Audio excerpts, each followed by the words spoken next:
Very good morning, students. Welcome to the class. So we were doing chapter number 1, that is the story of village Palampur, and we are doing the book reading of this chapter, through which we are trying to understand the various concepts that are related to production.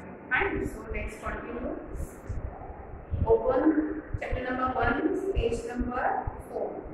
Till now you all have drawn this diagram, this graph on your copies, right?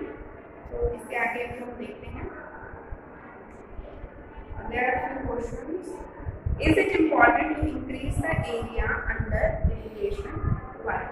ये कह रहे हैं कि क्या ये जरूरी है कि इरिगेशन के अंदर जितना एरिया है वो बढ़ता जाए. मतलब कहने का है कि अब सपोज हमारा जो है फार्मिंग का कुछ एरिया है, लेकिन हर जगह जो है पानी की इरिगेशन की फैसिलिटी अवेलेबल नहीं है. तो यहाँ पे क्वेश्चन कर रहा है कि एरिया अंडर इरिगेशन है, कि ऐसा एरिया जहाँ पर जो है सिंचाई की सुविधा जो है अच्छे से मौजूद हो, इस जगह को यानी कि उतने एरिया को बढ़ाना क्यों जरूरी होता है. क्योंकि देखो, अगर area under cultivation, area under irrigation यानी कि सिंचाई के साधन जितने ज़्यादा क्षेत्र में जो है उपलब्ध हो गया आपको, उतना ही ज़्यादा ईजी होगा फार्मर्स को, है ना. अब सपोज करें कि हमारी फार्म लैंड इतनी है, ठीक है, पूरे जो है विलेज की, पालमपुर विलेज की जो है या कहीं की भी इतनी जो है लैंड है जिसमें खेती की जाती है, फार्म की जाती है. लेकिन जो इरिगेटेड लैंड है सपोज वो इतना है, यहाँ पे भी सिंचाई के जो है साधन, ट्यूबवेल्स वगैरह जो है अवेलेबल है. तो अगर हम यहाँ तक भी, इस एरिया तक भी इन साधनों को नहीं पहुँचाएंगे तो क्या होगा, जो हमारा प्रोडक्शन है यानी कि जो हमारा यील्ड है, क्रॉप्स जो हम उगा रहे हैं वो कम होगी. क्योंकि ये जो एरिया है ज़्यादातर जो है क्या है, रेनी सीजन में डिपेंड करेगा, रेन में डिपेंड करेगा, है ना. लेकिन यहाँ पे जो है सिंचाई के साधन है, इरिगेशन की जो फैसिलिटीज अवेलेबल है, उसकी वजह से यहाँ पे जो है क्रॉप्स इजीली ग्रो हो पाएगी. तो इस एरिया को बढ़ाना हमेशा जो है इम्पॉर्टेंट होता है कि जो हमारा पूरा लैंड एरिया है वहाँ पे सिंचाई के साधन मौजूद हों, ठीक है. तभी तो हमारा जो है फार्मिंग करना इजी होगा उस लैंड पे, है ना. You have read about the crops grown in Palampur. आपने देखा है कि कौन कौन सी क्रॉप्स जो है पालमपुर विलेज में ग्रो की जाती हैं.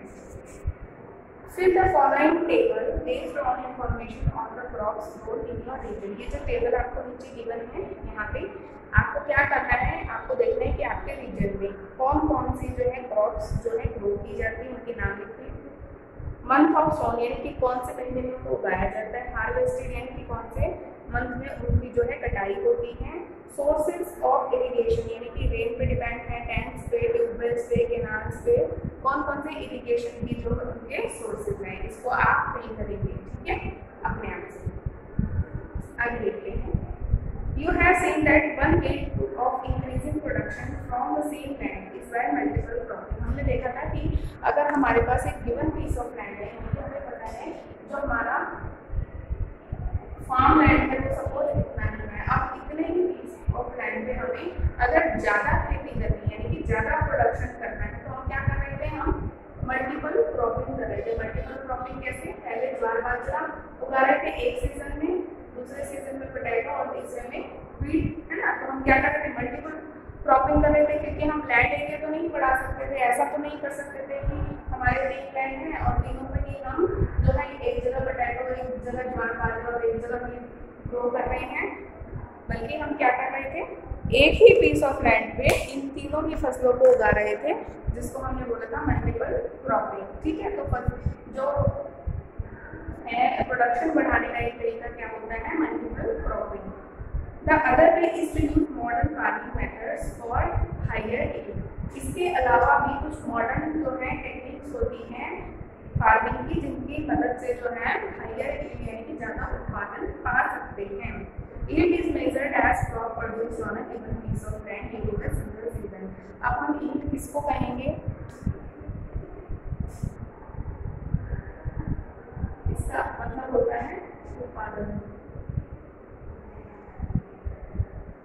टोटल. और इसको हम कैसे कैलकुलेट करें कि एक सीजन में बोला ना, on during a single season एक given piece of land, suppose इस land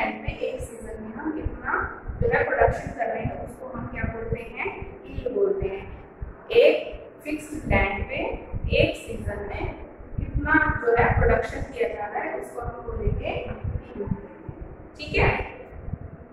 Till the mid-1960s, the seeds used in cultivation were traditional ones with relatively low yields. क्या है 1960 तक जो है हम क्या कर रहे थे, जो बीज सीड्स यूज किए जा रहे थे कल्टीवेशन के लिए, खेती के लिए, वह ट्रेडिशनल वंस वो क्या थे, ट्रेडिशनल थे विद रिलेटिवली लो यील्ड्स, जिनका उत्पादन जो है बहुत ही लो होता था, कम होता था। Farmers used cow dung and other natural manure as fertilisers.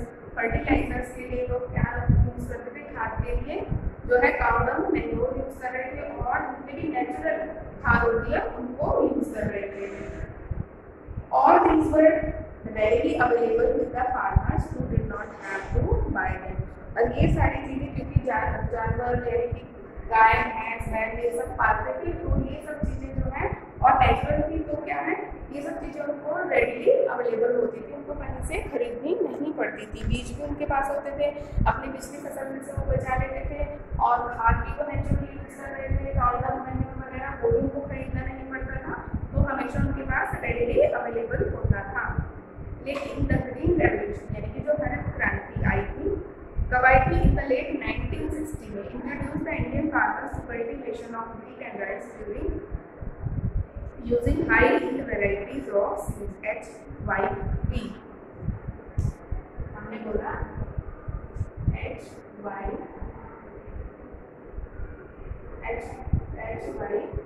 यानी कि high yield varieties of seeds। ये क्या होती है, high yield varieties of seeds। 1960 के बाद जब ग्रीन रेवोल्यूशन हुआ लेट 1960 में, उसके बाद जो है हाई वैरायटीज ऑफ सीड्स जो है फार्मर्स ने यूज करना शुरू करा। HYP सीड्स बोलते हैं, जिनसे HYP का मतलब होता है high yielding varieties of seed. High yielding का मतलब हुआ कि ऐसे बीज यूज करना जो जिनसे कि हाई यील्डिंग यानी कि ज़्यादा उत्पादन आपको मिल सके। ठीक है। Compared to the traditional seeds, the HYP seeds promise to produce much greater amounts of grain on a single plant। यानी कि एक सिंगल प्लांट पे ज़्यादा जो है ग्रेन, ज़्यादा अनाज होंगे, वो किससे पॉसिबल होता था, इस तरह के सीड्स से। ठीक है। जबकि जो ट्रेडिशनली जो पहले सीड्स यूज कर रहे थे उससे इतनी जो है प्रोडक्शन नहीं हो रही थी, लेकिन जो HYP सीड्स होते थे उनकी मदद से एक सिंगल प्लांट पे ज़्यादा क्रॉप्स उगा सकते थे फार्मर्स। ठीक है।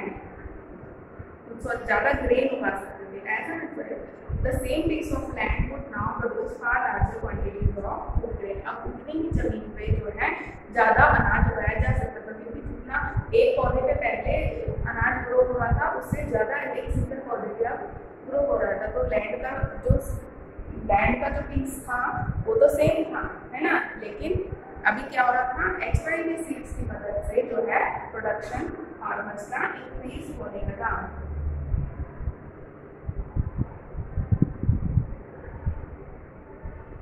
HYP seeds, however, needed plenty of water and also chemical fertilizers and pesticides to produce less result। लेकिन एक जो इनकी रिक्वायरमेंट होती है इन वाले सीड्स की, वो क्या होती है, सबसे पहले इनको पानी ज़्यादा चाहिए होता है, केमिकल फर्टिलाइजर चाहिए होता है, पेस्टिसाइड यानी कि कीड़े मकोड़ों से बचाने के लिए इनमें जो दवाई छिड़की जाती है वो पेस्टिसाइड, इन सब चीज़ों की इनको ज़रूरत पड़ती है। ठीक है। केमिकल फर्टिलाइजर होना चाहिए, पानी ज़्यादा होना चाहिए, और पेस्टिसाइड भी इनको देना पड़ता है, तभी जो है इनके बेस्ट रिजल्ट फार्मर्स को मिलते हैं। ये देखो यहाँ पे जो आपको पिक्चर गिवन है, मॉडर्न फार्मिंग मेथड्स की HYP seeds, chemical fertilisers etcetera. यहाँ पे क्या है देखो, मॉडर्न फार्मिंग टेक्निक्स में को अगर हम देख रहे हैं तो आपने देखा यहाँ पे फार्म मशीनरी है ये आपकी, जो कि किससे चल रही है, डीजल से। पहले क्या होता था, बैलगाड़ी होती थी, लेकिन अभी ट्रैक्टर है जो कि डीजल से चलता है। HYP सीड से क्या है, इसमें हम जो है केमिकल फर्टिलाइज़र डालते हैं, यानी कि खाद जो होते हैं वो केमिकली ट्रीटेड होती है, और पेस्टिसाइड्स का यूज़ करते हैं जितने भी इंसेक्ट्स हैं, कीड़े मकोड़े हैं, बीमारियां हैं, उनसे बचाने के लिए। और पानी ज़्यादा चाहिए होता है, पानी के लिए क्या कर रहे हैं हम, इरिगेशन की कौन कौन सी फैसिलिटीज़ हैं यहाँ पे, डैम्स हैं जो कि इलेक्ट्रिसिटी से चल रहे हैं, ये सारी चीज़ें इलेक्ट्रिसिटी से चल रही है, केनाल्स हैं, पंप सेट्स हैं, डैम्स, ये सब चीज़ें। तो ओवरऑल ये क्या सेटअप है, एक मॉडर्न फार्मिंग मेथड का सेटअप है, जहाँ पे क्या कर रहे हैं आप, HYV सीड्स को यूज़ कर रहे हैं और उसके लिए जितनी चीज़ें रिक्वायर्ड हैं उन सबको भी यूज़ कर रहे हैं, क्योंकि पानी ज़्यादा चाहिए, इरिगेशन फैसिलिटी अच्छी होनी चाहिए, इसलिए ये इतने सारे आपको फैसिलिटीज़ अवेलेबल हैं। पेस्टिसाइड्स है, फर्टिलाइजर्स हैं, है ना, ये सब चीज़ें। ठीक है, आगे देखते हैं। Higher yields were possible only from a combination of HYV seeds, यानी कि अगर आपको ज़्यादा यील्ड्स चाहिए, ज़्यादा उत्पादन चाहिए, तो वो कैसे पॉसिबल होगा, HYV सीड से। Irrigation, chemical fertiliser, pesticide etcetera, ये इन चारों पांचों चीज़ों का जब कॉम्बिनेशन होगा, HYV सीड्स भी होंगे, अच्छी इरिगेशन की फैसिलिटी होगी, आप केमिकल फर्टिलाइजर्स भी यूज़ कर रहे होंगे, पेस्टिसाइड्स भी, तो आपको क्या है, ज़्यादा यील्ड मिलेगी। Farmers of Punjab, Haryana and western Uttar Pradesh were the first to try out the modern farming methods in India. इस लाइन को अंडरलाइन करेंगे। कहाँ पे सबसे पहले यूज हुआ है modern farming methods, Punjab, Haryana और western part of Uttar Pradesh में। ठीक है, the farmers in these region set up tubewell for irrigation, यहाँ के फार्मर्स ने क्या करा, इरिगेशन के लिए ट्यूबवेल्स लगाए, and made use of HYV seeds, chemical fertilisers and pesticides in farming. इन सब चीज़ों को यूज़ करके उन्होंने क्या करा, मॉडर्न फार्मिंग टेक्निक्स को यूज़ करना स्टार्ट करा। Some of them bought farm machinery, उनमें से कुछ ने फार्म की मशीनरी यानी कि खेती की मशीनरी भी खरीदी, जैसे कि tractor and threshers which made ploughing and harvesting easy, जो कि प्लोइंग यानी कि हल चलाने की और हार्वेस्ट करने की यानी कि फसलों की कटाई में उनको हेल्प करती थी और उसको फास्टर करती थी, यानी कि पहले जितना समय में वो काम होता था प्लोइंग और हार्वेस्टिंग का हुआ, वो फास्टर हो गया था इन मशीन्स के through. They were recorded with high yields of wheat, इन सब चीज़ों को यूज़ करने से फार्मर्स को क्या मिलता था, रिवॉर्ड में जो गेहूँ है वो बहुत ज़्यादा हाई यील्ड में मिलते थे। ठीक है, in Palanpur the yield of wheat grown from the traditional varieties was 1300 kg per hectare. Hectare हमने देखा था ना कितना होता है, जिसके एक स्क्वायर जिसकी सभी साइड्स 100 मीटर्स की होती है, तो वहाँ पे एक हेक्टेयर में कितना जो है उगाया जा रहा था, व्हीट 1300 kg। ठीक है, क्योंकि वहाँ पे ट्रेडिशनल जो है तरीके यूज हो रहे थे फार्मिंग के। विद HYV सीड्स का यील्ड वेंट अप टू 3200 पर kg पर हेक्टेयर। 1300 से कितनी हो गई, 3200, कितना फर्क आ गया, इस वजह से HYV सीड्स यूज करते थे। ट्रेडिशनली सिर्फ 1300 kg वो उगा पा रहे थे, लेकिन HYV सीड्स की मदद से 3200 kg पर हेक्टेयर जो है उनकी यील्ड हो गई। ठीक है, there was a large increase in the production of wheat. ठीक है, गेहूं की फसल में बहुत ज़्यादा जो है इंक्रीज हुआ उसके प्रोडक्शन में। Farmers now had greater amounts of surplus wheat to sell in the market. अब ज़्यादा अगर गेहूं हो गया तो उससे क्या फायदा हुआ फार्मर्स को, कि अब वो ज़्यादा क्वांटिटी उनके पास अवेलेबल होती थी सेल करने की। ठीक है, let's discuss what is the difference between multiple cropping and modern farming methods. अब आप बताएंगे मल्टीपल क्रॉपिंग और मॉडर्न फार्मिंग मेथड्स में क्या डिफरेंस है। देखो, मॉडर्न फार्मिंग मेथड्स में हमने क्या देखा, हम HYV सीड्स यूज कर रहे हैं और पेस्टिसाइड्स, फर्टिलाइजर्स, इरिगेशंस, इन सब का कॉम्बिनेशन क्या है हमारा मॉडर्न फार्मिंग टेक्निक कहलाता है। वहीं मल्टीपल क्रॉपिंग में हमने क्या देखा था, एक सिंगल पीस ऑफ लैंड पे हम 3 अलग अलग सीजन में अलग अलग जो है क्रॉप्स उगा रहे हैं, उसको हम मल्टीपल क्रॉपिंग बोलते हैं। तो दोनों का डिफरेंस आपको क्लियर है कि मल्टीपल क्रॉपिंग क्या होती है, मॉडर्न फार्मिंग मेथड क्या है। The following table shows the production of wheat and pulses in India after the Green Revolution in units of million tons. Plot this on a graph. Was the Green Revolution equally successful for both the crops? अब आपको यहाँ पे pulses दालों की और wheat की जो है प्रोडक्शन दिखाई दे रही है। जो है ईयर वाइज यहाँ पे। तो आपको इसको एक ग्राफ पे प्लॉट करना है जैसे आपने लास्ट डायग्राम किया था, और आपको देखना है कि पल्सेस और बीट दोनों की ही जो है प्रोडक्शन में इंक्रीज हुआ था ग्रीन रेवोल्यूशन के बाद। आपको ये चेक करना है और ये आपको पता चलेगा जब आप ग्राफ को प्लॉट करेंगे अपनी कॉपी से। जैसे आप यहाँ भी देख सकते हैं कि पल्सेस का उत्पादन इतना नहीं बढ़ा था, दालों का उत्पादन इतना नहीं बढ़ा था जितना कि बीट का। ठीक, what is the working capital required by the farmer using modern farming methods? अब आपने देखा था वर्किंग कैपिटल क्या होती है, जो हमें डे टू डे लाइफ में चाहिए होती है, जो डे टू डे लाइफ के खर्चों को पूरा करने के लिए जितना हमें मनी की ज़रूरत होती है उसको हम बोलते हैं वर्किंग कैपिटल। ठीक है, तो यहाँ पे पूछे कि मॉडर्न फार्मिंग मेथड जब हम यूज़ कर रहे हैं तो वहाँ पे कितना हमें वर्किंग कैपिटल चाहिएगा। Modern farming methods require the farmer to start with more cash than before by। अब देखो ये कह रहे हैं कि मॉडर्न फार्मिंग मेथड्स अगर आपको यूज़ करते हैं तो फार्मर्स को जो है खेती करने के लिए ज़्यादा पैसों की ज़रूरत होगी। क्यों? सबसे पहले पानी ज़्यादा लगेगा, पानी ज़्यादा लगेगा तो क्या होगा, इरिगेशन की फैसिलिटीज पहले उनको बढ़ानी पड़ेगी अपने पास, है ना, और हाई हीटिंग वेराइटीज़ के सीड्स खरीदने पड़ेंगे, पेस्टिसाइड खरीदना पड़ेगा और केमिकल फर्टिलाइजर भी खरीदना पड़ेगा। जबकि पहले क्या था, पाउडर में यूज़ कर रहे थे, फ्री में मिल रहा था, नेचुरल जो है फर्टिलाइजर्स यूज़ कर रहे थे और पेस्टिसाइड का यूज़ कर ही नहीं रहे थे। तो पहले बहुत सस्ता पड़ता था उनको जो है फार्मिंग करना, लेकिन अभी अगर उनको जो है मॉडर्न टेक्निक्स यूज़ करनी है, यानी कि अपनी हीट को बढ़ाने के लिए मॉडर्न टेक्निक्स अगर वो यूज़ करते हैं तो उनको जो है अपना फार्मिंग शुरू करने के लिए ज़्यादा कैश की रिक्वायरमेंट होगी। ठीक है, during your field visit talk to some farmers of your region. जब भी आप किसी अपनी फील्ड में जाते हैं, खेत में जाते हैं, तो वहाँ के फार्मर्स से आप कुछ सवाल पूछ सकते हैं। What kind of farming methods, modern और ट्रेडिशनल और mixed, do the farmer use, right और रॉन्ग। आप मुझे पूछ सकते हैं कि वो कौन से फार्मिंग मेथड्स यूज कर रहे हैं, मॉडर्न या फिर ट्रेडिशनल या फिर दोनों का एक mixed. What are the sources of irrigation, irrigation के कौन कौन से सोर्सेज उनको अवेलेबल हैं। ठीक है, how much of the cultivated land is irrigated, उनके पास जितना खेत है, जितना भी जो है लैंड है, उसमें से कितने को वो इरिगेट यानी कि कितने को वो सिंचाई को इजीली करवा पा रहे हैं। ठीक है, वेरीगेटेड नियरली हाफ, मेजॉरिटी और कितना कर पाए, बहुत थोड़ा सा या लगभग आधा या ज़्यादातर हिस्सा वो इरिगेट करवा पा रहे हैं, या फिर पूरा का पूरा हिस्सा, यानी कि उनको जो है पानी की इरिगेशन की कोई प्रॉब्लम नहीं है। From where do farmers obtain the inputs that they require, inputs कौन कौन से होते हैं, ये मशीन हमने देखी थी जैसे कि ट्रैक्टर एंड थ्रेशर्स वगैरह, ये तो कहाँ से खरीदते हैं, उनके आसपास ही मिल जाता है, तो बहुत दूर से उनको मंगवाने पड़ते हैं वो सब चीज़ें। विल द लैंड सस्टेन, अभी कह रहे हैं कि क्या ये मेथड यूज करने से जो लैंड है वो सस्टेन करेगी। सस्टेन का मतलब है क्या वो वैसी की वैसी ही बनी रहेगी, उसकी जो क्वालिटी है लैंड की, क्या वो वैसी ही बनी रहेगी जैसे पहले थी। Land is the natural resource, आपको पता है लैंड क्या है, नेचुरल रिसोर्स है।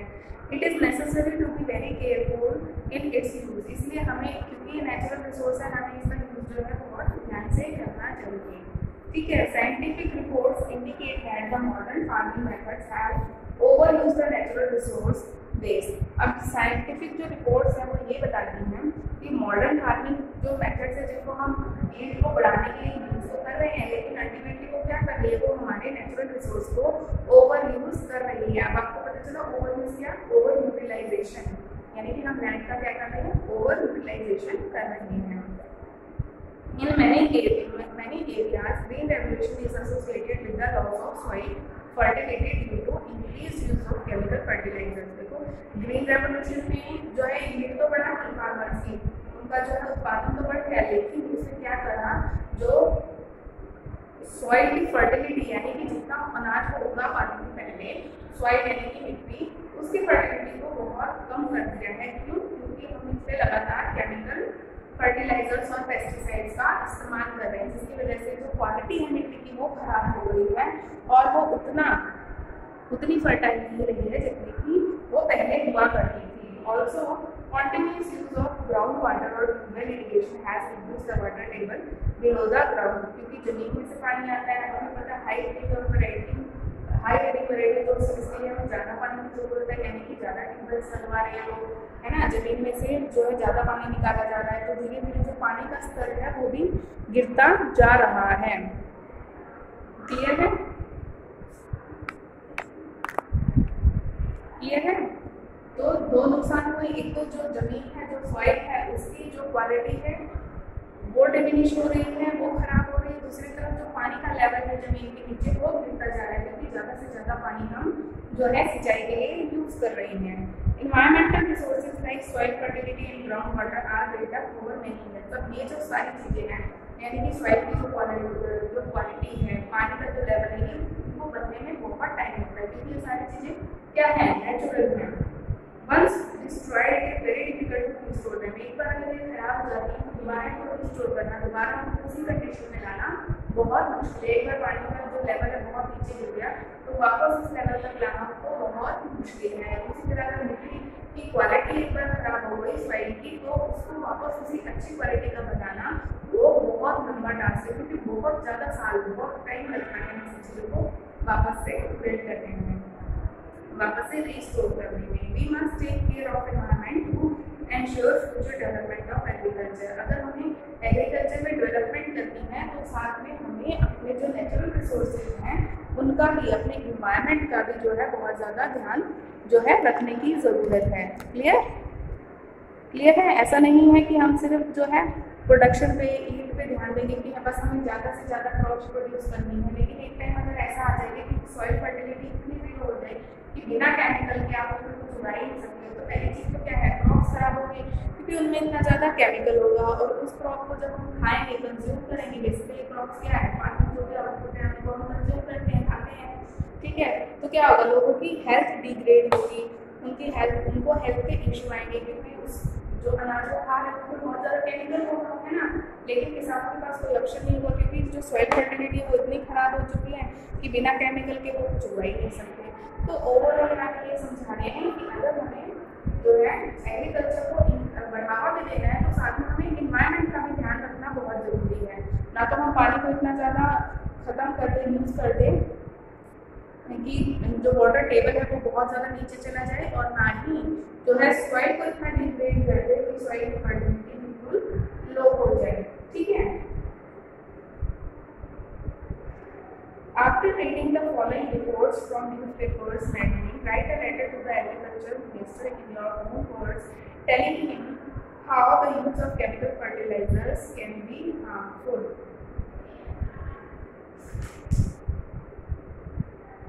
यहाँ पे एक जो है आपको रिपोर्ट दी गई है, ये कहना है जिसको पढ़ने के बाद आपको अपने जो है एग्रीकल्चर मिनिस्टर को अपनी भाषा में, अपने लैंग्वेज में एक लेटर लिखना है, जिसमें आपको बताना है कि केमिकल फर्टिलाइजर यूज करना कितना ज़्यादा हार्मफुल है।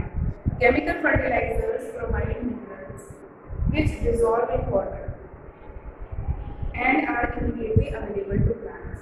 केमिकल फर्टिलाइजर्स क्या करते हैं, देखो, मिनरल प्रोवाइड करते हैं जो कि पानी में डिसॉल्व यानी कि घुल जाते हैं। ठीक है, ऐसे मिनरल्स जो कि पानी में घुल जाते हैं वो केमिकल फर्टिलाइजर्स प्रोवाइड करते हैं and are immediately available to plants, और प्लांट्स को इमीडिएटली अवेलेबल भी होते हैं। But these may not be retained in the soil for long, लेकिन वो ज़्यादा समय तक सॉइल में नहीं रह सकते। They may escape from the soil and pollute ground water. अब वो क्या करेंगे, जमीन से गायब हो जाएंगे और जो है ग्राउंड वाटर को क्या करेंगे, पोल्यूट करेंगे, रिवर्स को पोल्यूट करेंगे, लेक्स को पोल्यूट करेंगे। केमिकल फर्टिलाइजर, क्योंकि देखो जब हम छिड़काव करते हैं केमिकल फर्टिलाइजर्स का तो वो सिर्फ प्लांट पे नहीं रहते, जमीन पर भी गिरते हैं, जमीन के थ्रू वो पानी तक भी पहुँच जाते हैं। Chemical fertiliser can also kill bacteria and other micro organism in the soil. अब आपको पता है सॉइल में बहुत सारे बैक्टीरिया होते हैं, छोटे छोटे जो है माइक्रो ऑर्गेनिजम्स होते हैं, तो जब हम पेस्टिसाइड का प्रयोग करते हैं तो वो भी जो है मर जाते हैं। This means some time after their use the soil will be less fertilised, क्योंकि आपको पता है कि जो ये छोटे छोटे माइक्रो ऑर्गेनिजम्स होते हैं और जो ये बैक्टीरिया होते हैं सॉइल की जो क्वालिटी है उसको बना के रखते हैं। आप अगर यही मर जाएंगे तो क्या होगा, धीरे धीरे जो सॉइल की क्वालिटी है वो डिग्रेड होने लगेगी, कम होने लगेगी। ठीक है, और मिट्टी जो है क्या होगी, कम फर्टाइल हो जाएगी, यानी कि उसकी उत्पादन क्षमता उतनी नहीं लगेगी, क्योंकि इनमें से जितने भी बैक्टीरिया और जो माइक्रो ऑर्गेनिज्म है जो उसकी क्वालिटी को, मिट्टी की क्वालिटी को बनाए होते थे या बढ़ाते थे, वो धीरे धीरे मर रहे हैं। क्यों? क्योंकि हम केमिकल और पेस्टिसाइड्स का यूज कर रहे हैं, केमिकल फर्टिलाइजर्स का।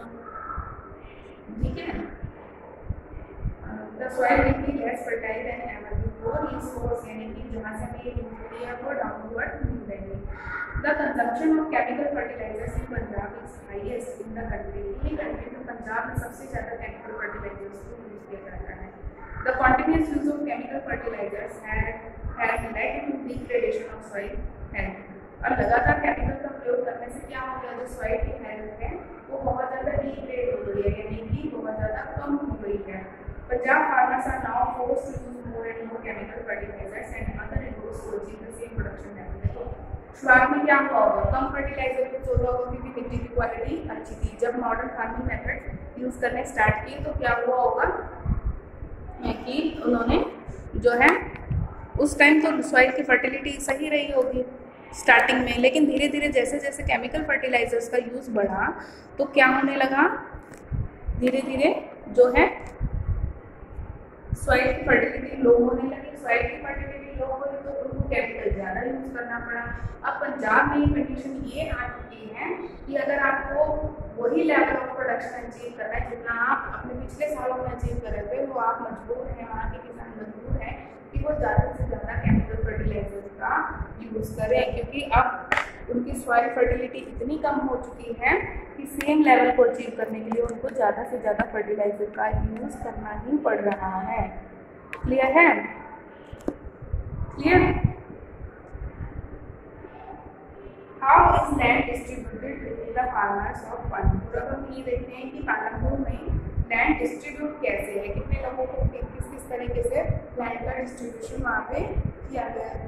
ठीक है, you must have realised how important land is for farming. अभी तक आपको पता चल गया कि लैंड कितनी इंपॉर्टेंट है और लैंड की क्वालिटी कितनी इंपॉर्टेंट है फार्मिंग के लिए। ठीक है, unfortunately not all the people engage in agriculture have sufficient land for cultivation. लेकिन अनफॉर्चुनेटली क्या है, जितने भी लोग एग्रीकल्चर कर रहे हैं उन सभी के पास पर्याप्त जो है लैंड नहीं है कल्टीवेशन के लिए, खेती के लिए। In Palampur about 1/3 of 450 families are land, 450 में से 1/3 फैमिलीज यानी कि 150 फैमिलीज के पास जो है सफिशिएंट लैंड ही नहीं है, ठीक है, फार्मिंग करने के लिए। Most of them Dalits have no land for cultivation, उनके पास जो है दलित्स के पास जो है खेती करने के लिए कोई जमीन ही नहीं है। 150 450 में से जो है 150 फैमिलीज ऐसी हैं जिनके पास कोई जमीन ही नहीं है। ऑफ द रिमेनिंग फैमिलीज यानी कि 300 में से कितनी फैमिली को own the land, 240 families cultivate small plots of land less than 2 hectare in size.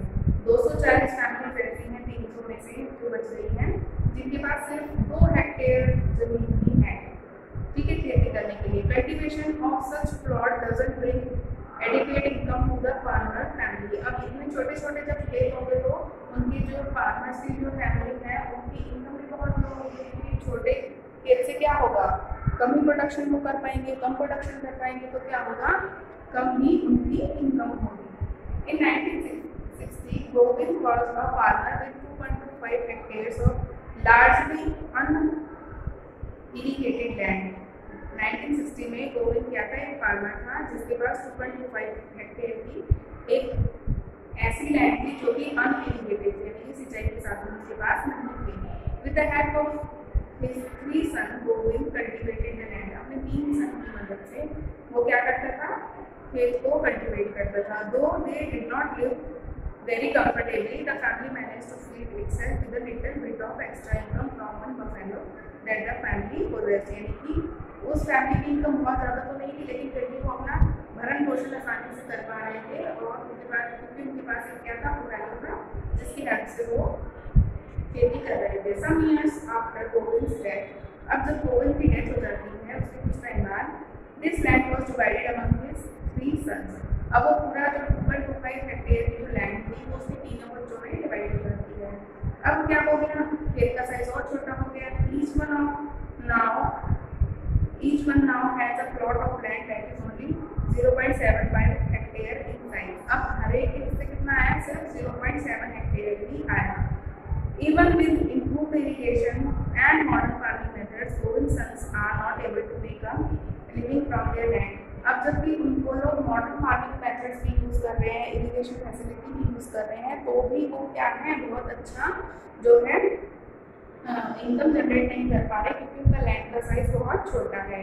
They have to look for traditional work during part of the year. अब उनको क्या करना पड़ता है, अपनी इनकम के लिए साल के बाकी के दिनों में जो है कुछ और काम धंधा उनको ढूंढना पड़ता है, कुछ और काम उनको करना पड़ता है क्योंकि खेत का साइज इतना छोटा है कि वो बहुत ज़्यादा फार्मिंग उस पर नहीं कर पाते और बहुत ज़्यादा इनकम नहीं होती है. तो क्या करते हैं, वो अपनी इनकम को, अपने खर्चों को पूरा करने के लिए अब साल के बाकी के दिनों में कुछ और काम भी करते हैं.